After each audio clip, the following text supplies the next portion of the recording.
아멘. 저희가 지난 월요일부터 시편 말씀을 묵상하고 있습니다. 이 시편 말씀은 오는 주일까지 계속 이어집니다.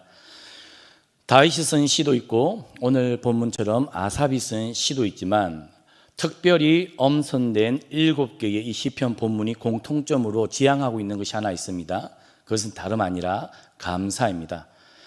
감사라는 제목을 가지고 특별히 엄선된 7가지 시편 본문을 우리가 묵상하는 이유는 오는 주일이 추수감사절이기 때문입니다.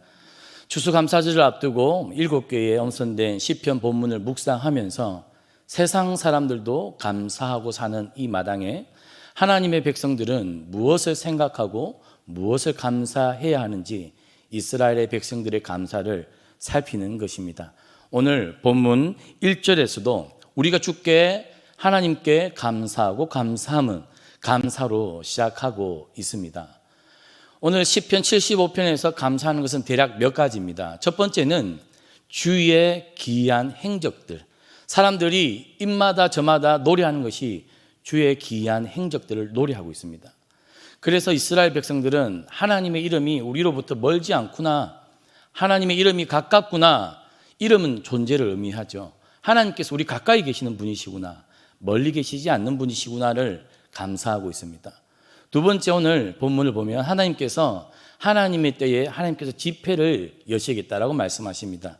지폐를 여셔서 하나님께서 하실 일은 어지러운 세상을 바로잡는 심판을 행하실 것이다 라는 것입니다. 그 심판을 통해 하나님께서 하실 것은 악인들의 뿔과 오만한 자들의 뿔을 잘라버릴 것이고, 하나님께서 낮아진 자들의 뿔, 의인들의 뿔을 높이시겠다는 약속 때문에 이스라엘 백성들은 오늘 감사하고 있습니다. 마지막으로 이스라엘 백성들의 감사의 이유는 하나님께서 하나님의 진노를 쏟아 붓습니다. 악인들에게 쏟아 부을 것인데 잔 속에 찌꺼기 하나, 거품 하나 남겨놓지 않고 악인들에게 모든 하나님의 진노를 쏟아 부을 것이다. 이것이 이스라엘 백성들의 오늘 감사의 내용입니다. 사실 시편 75편만 가지고 이 감사를 묵상해 보면 왜 이것이 감사가 될까 의문이 듭니다. 그래서 오늘 시편 75편을 온전히 그 의미를 잘 우리가 이해하기 위해서는 시편의 문맥 속에서 오늘 본문을 살펴야 합니다. 지난 시편 73편, 74편, 75편 속에서 오늘 75편은 지난 73편과 74편에 대한 응답의 시입니다. 시편 73편에서 시편 기자는 하나님께 한 가지 질문, 의문이 있었습니다. 그것은 무엇이었냐면 하나님의 백성, 정직하게 살아가려고 하는, 공도를 쫓아 살려고 하는 의인들은 왜 이렇게 재난과 고통과 어려움 속에 살아갑니까? 그런데 반대로 하나님, 제가 살펴보니까 악인들의 삶이 너무 형통합니다. 악인들은 죽을 때도 힘이 있게 죽고 그들의 소득은 마음의 원보다 더 소득이 많습니다.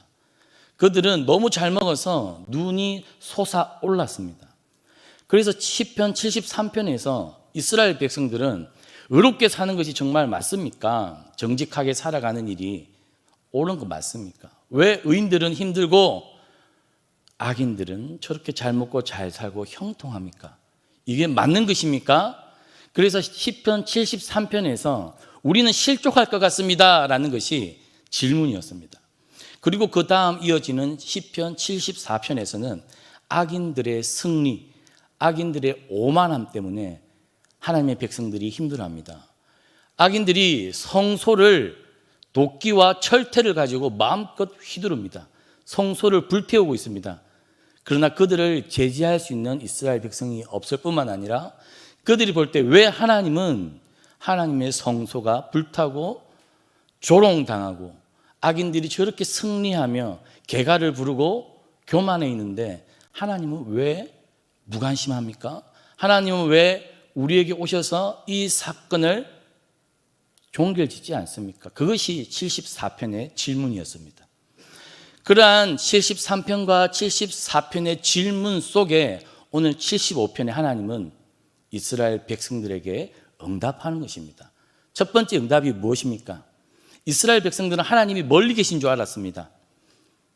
악인들의 형통함, 악인들의 승리 때문에 하나님은 우리로부터 멀리 떨어져 계신 분, 우리에게 무관심하신 분, 하나님의 이름은 있지만 그 이름은 우리에게 의미 없는 이름이라고 이스라엘 백성들은 거의 여길 뻔했습니다. 거의 실족할 뻔했다는 것이죠. 그러나 하나님은 멀리 계시는 분이 아니다라는 것을 이스라엘 백성들이 알았다는 것입니다. 백성들의 입에 하나님의 기이한 행적들이 노래되어지고 있습니다. 하나님께서 이스라엘 백성을 때마다 구원하신 그 하나님의 구원의 행사 때문에, 하나님의 역사 때문에 이스라엘 백성들은 하나님의 이름이 가깝다라고, 하나님이 우리 곁에 계시구나라는 것을 알았다는 것입니다. 이것이 이스라엘의 첫 번째 감사입니다. 우리도 살다 보면 건강의 문제, 우리 자녀들이 엇나갈 때 아무리 애를 쓰고 노력을 했지만 우리의 사업과 우리의 경영이 자꾸만 어려움에 부닥칠 때 우리도 역시 그러한 실족과 넘어지는 사건이 생길 수 있습니다. 하나님이 정말 내 곁에 계신가? 예배도 더욱 잘 드려보고 더욱 기도해보고 더욱 말씀을 가까이 해보았지만 하나님이 응답하지 않는 것 같을 때 우리도 하나님의 이름이 멀리 느껴질 때가 있습니다. 그러나 오늘 시인은, 아삽이 쓴 시의 첫 번째 감사의 제목은 하나님의 이름이 가깝다. 하나님께서 멀리 계시는 분이 아니라 우리 가까이 계시다라는 분입니다. 지난 오래전 9.11 테러가 있었지 않았습니까? 그래서 미국 정부가 12명의 특수부대를 아프가니스탄으로 보냈습니다. 그 아프가니스탄에 5만의 탈레반 군사들이 진을 치고 있었습니다. 그러면 우리의 상식에는 수많은 군대들을 아프가니스탄 작전 지역으로 보내야 할 것인데 미국에서는 12명의 정예부대를 이 아프가니스탄의 현지 전문가와 함께 보냅니다. 이 12명이 5만의 아프가니스탄 탈레반과 싸움하러 들어갑니다. 그것이 가능한 이유가 있었습니다. 무엇일까요?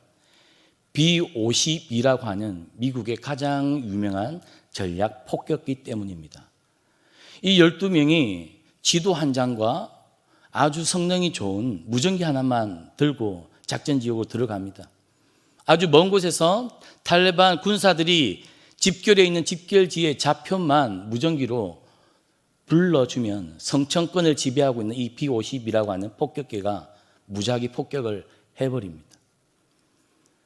마치 하나님께서 이스라엘 백성들은 당시 북이스라엘과 남유다에게 아주 작은 나라였고 왜소한 나라였고 아수르와 바벨론과 같은 강대국의 틈바구니 속에 있는 작은 나라였지만 12명이 무전 호출만 하면 당장이라도 날라와서 모든 것을 순식간에 폭격했던 B-52 폭격기처럼 여호와 하나님은 이스라엘 백성 가까이에서 그들이 기도할 때, 하나님의 도움을 구할 때 언제든 등장하셨고 나타나셨다는 것입니다.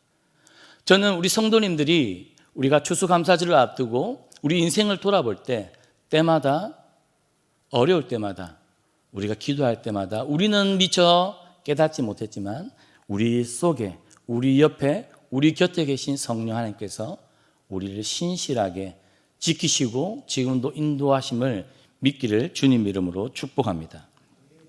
오늘 본문을 보니까 하나님께서 때가 되면 내가 집회를 여시겠다라고 말씀합니다.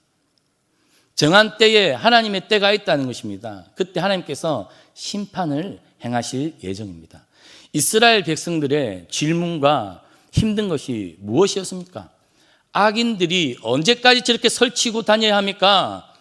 교만하고 오만한 자들이 그들의 입은 하늘과 땅을 두루 다니며 자기들의 오만한 말을 마구 쏟아내어도 저 입을 제지할 아무런 것이 없는데 하나님, 이 악인의 형통함을 언제까지 지켜보아야 합니까? 하나님 정말 이 세상을 지켜보고 계신 것 맞습니까? 하나님이 공의로우신 분 맞습니까? 이스라엘 백성들 안에는 터져나오는 원망과 하나님을 향한 불만이 가득했습니다. 왜 하나님 저들을 가만 두고 있습니까? 왜 심판하지 않습니까? 왜 정의가 없습니까? 왜 정직하고 겸손하게 행하는 자들이 율법대로 복을 받지 못하고 오히려 악인들이 흥행하며 살아갑니까? 하나님 이게 율법이 맞습니까? 그러한 터져나오는 이스라엘 백성들의 기도에 하나님의 응답입니다. 때가 되면 내가 심판할 것이다. 내가 세상에 땅의 기초를 내가 세웠고 기둥도 내가 놓았는데 모든 세상에 어지럽고 무질서한 것을 내가 한순간에 바로 잡을 것이다 라는 것이 하나님의 오늘 선언입니다. 우리가 볼 때 전쟁과 말이 안 되는 악인들의 형통함과 이런 것들이 세상의 질서로 우리도 목격하고 살아가고 있지 않습니까? 그래서 하나님의 백성들이 잘 먹고 잘 살기 위해 때로는 우리의 양심과 우리의 신앙을 내려놓고자 하는 유혹이 너무나 큽니다. 우리의 젊은이들이 직장에 취직해 보았더니 한 걸음 더 빨리 앞서고 성공하기 위해서는 그러한 세상의 악인들의 논리를 따라가야만 할 것 같습니다. 그런데 오늘 하나님께서 무슨 말씀을 하십니까? 오만한 자들에게 오만하게 행하지 말며 악인들에게 뿔을 들지 말라 하였느니, 이게 무슨 말입니까? 교만한 자들 너희들 더 이상 까불지 마라라는 하나님의 선언입니다. 악한 자들 너희들 더 이상 설치지 말라. 왜요? 때가 다 있기 때문입니다. 교만한 자들과 오만하고 악을 행하는 자들의 때 기한이 있다는 것입니다. 그들이 언제까지나 잘 먹고 번영과 성공을 누리고 살 것이 아니라 하나님의 때에 그들은 한순간에 사라질 것이다. 온 땅의 백성들이 한순간에 없어질 것이다. 하나님은 오늘 엄포를 놓고 있습니다. 이 이야기를 들었을 때 이스라엘 백성들 안에 어떤 마음이 들었겠습니까? 하나님께서 방관하시는 분이 아니라 하나님께서 저울질을 하고 계시는구나. 하나님께서 심판을 행하실 것이구나. 그러한 믿음이 들 때 우리는 어떻게 살아갑니까? 그래, 지금 당장 힘이 들어도 어려워도 겸손히 살고 정직하게 살고 말씀을 따라 살아야지. 이러한 마음이 드는 것이 하나님의 백성들입니다.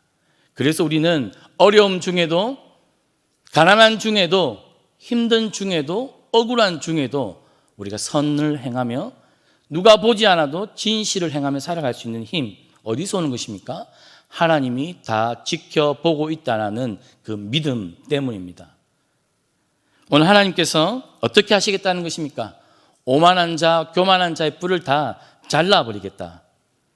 대신에 의로운 자, 겸손히 행하는 자의 뿔을 하나님께서 10절에 보니까 높이 들겠다라고 말씀합니다. 하나님의 백성들은 당장 지금 누가 나를 인정해 주지 않고 나를 주목하지 않아도 상관이 없습니다. 왜요? 하나님의 때에 하나님께서 우리를 높이실 것이기 때문입니다. 사람들에게 보이고 경건한 척, 의로운 척 할 필요가 아무것도 없는 것이죠. 우리는 그저 하나님 앞에 살아가는 자들입니다. 하나님의 때를 기다리며 살면 됩니다. 오늘 하나님께서 또한 무슨 이야기를 하십니까? 여호와의 잔에, 여호와의 손에 잔이 하나 있습니다. 그 잔은 보통 대개의 경우 포도주 잔입니다. 거품이 일어납니다. 그런데 하나님께서 이 포도주 잔을 어디에 들이붓습니까? 악인들의 입에 들이붓습니다. 이 하나님의 손에 들린 잔이 의미하는 것은 하나님의 심판, 하나님의 분노입니다. 하나님의 정의입니다. 그런데 하나님께서 이들을 악인에게 심판을 행하시는데 언제까지요? 잔 속에 찌꺼기 하나, 단 하나의 물방울 하나 남지 않을 때까지 붓겠다는 것입니다. 하나님께서 악인을 심판하시는데 대충 그냥 심판하시는 게 아니라 하나님께서 본 그대로, 그들이 행한 그대로 심판하겠다. 하나님의 심판의 엄정함을 오늘 본문에서 다루고 있습니다. 이 소식이 누구에게 가장 기쁘겠습니까? 하나님께서 이렇게 말씀하실 때 누가 들으면 가장 기쁘겠습니까?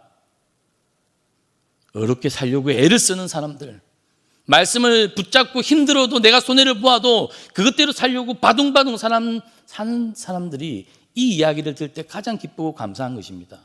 그런데 반대로 악인들처럼 악인들을 따라 나도 악인처럼 살려고 마음을 먹고 살아가는 그리스도인들에게 하나님의 심판의 이야기가 감사의 내용이 될까요? 절대 될 수가 없습니다. 두렵고 떨림의 이야기가 되겠죠. 즉 오늘 시편 75편이 감사의 이유가 되는 것은 누구에게요? 하나님의 말씀을 붙잡고 신실하게 살아가려고 하는 하나님의 남은 자들, 그들에게는 하나님의 심판과 하나님의 분노의 자리를 들이부는 이 이야기가 기쁜 소식, 가장 좋은 소식이 되는 것입니다. 오늘 우리는 어떻게 살아가고 있습니까? 세상 사람들하고 똑같이 아니면 비슷하게 그렇게 살아가고 있습니까? 아니면 오늘 이 소식이 기쁨과 감사가 되는 이스라엘 백성처럼 힘들어도 어려워도 손해를 보더라도 누가 인정하지 않더라도 겸손히 어렵게 정직하게 살려고 하고 있습니까? 오늘 말씀을 우리가 새벽에 묵상하면서 하나님께서 우리에게 멀리 계시지 않구나, 우리에게 가까이 계시구나, 가까이 계시면서 하나님이 모든 것을 살피고 지켜보시는구나, 그 하나님의 때에 대한 감각을 우리가 기억했으면 좋겠습니다. 그리고 우리가 하나님 앞에서 우리가 정직하게 겸손하게 오만하지 않고 우리 스스로 교만의 뿔을 높이는 것이 아니라 하나님이 우리를 높여주시기까지 우리가 그렇게 겸손하게 살아가는 저와 성도님들 되기를 주님 이름으로 축복합니다.